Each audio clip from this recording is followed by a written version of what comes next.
Now I'd like to discuss 3 different tempos and 3 different techniques for playing the ride cymbal. It's difficult for many young developing drummers to play really fast swing. It takes some technique and time. But I want to talk about if I was to play slow swing versus a medium fast versus a fast, there's a little change in the technique that I use to make it possible for me to be able to keep up with the tempo demands. If I'm playing a slower swing tempo, I'm going to be stroking each note of the ride cymbal individually.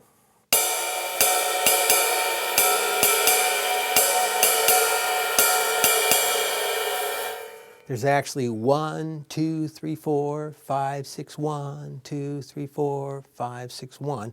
A total of 6 strokes to play a basic swing ride rhythm at a slow tempo. As the tempo increases, I need to incorporate more rebound in my technique. Not only does it make the cymbal sound better to my ear, but it makes it possible for me to be able to handle the demands of the tempo. So if I'm playing kind of a 1, 2, 3, 4, 1, 2, 4, 2, 4, 2, 4, 2, 4, 2, 4,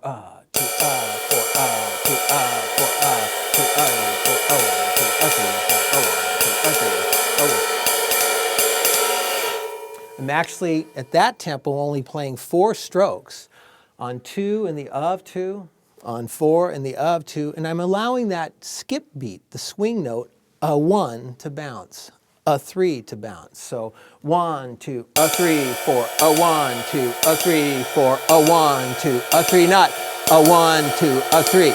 So in essence, instead of stroking out every note at that speed, that's kind of a tighter sound. I'm trying to let the stick help me by bouncing. 1, 2, 3, 4, 1, 2, 3, 4, 1, 2, 3, 4. This was a ride cymbal technique I noticed Mel Lewis using many years ago when I saw him. He would often play 2, 4, 2. So that's less than 6 strokes, so you can handle the tempo better. And then finally, for the very fast tempo, 1, ding, ding, ding, ding. I'm literally throwing my hand down on beats 2 and 4, allowing the stick to bounce 3 times. 1, 2, 3, 4, 1, 2, 3, 4,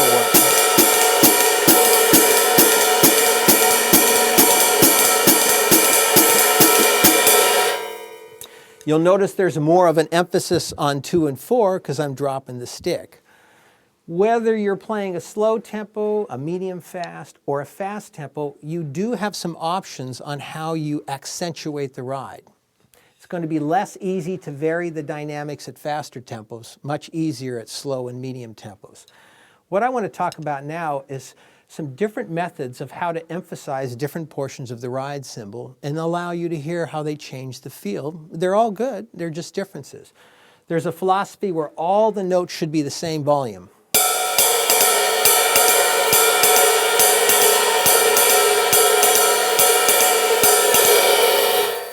There's a philosophy where the quarter note stands out and the skip note is a little bit softer.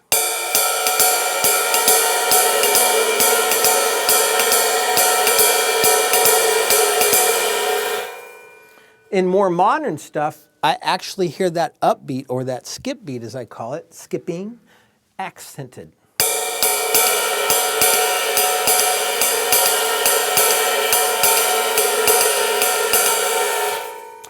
And probably the version in my mind that swings the hardest is when I just put a little more on the backbeat.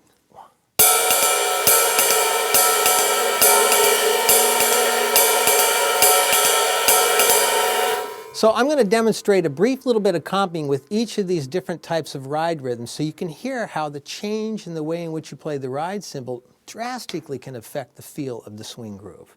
Starting with all the notes at the same volume.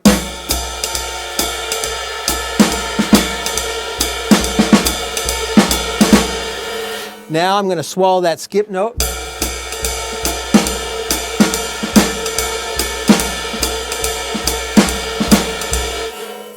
Now I'll accent the upbeat.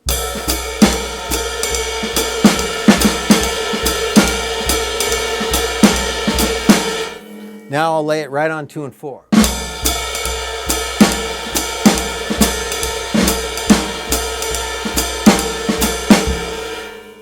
So these are different options. I favor the last one usually because when I listen to how I sound on recordings, everybody likes to snap their finger on 2 and 4.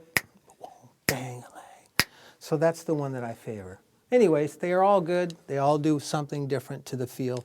They're options that you can explore.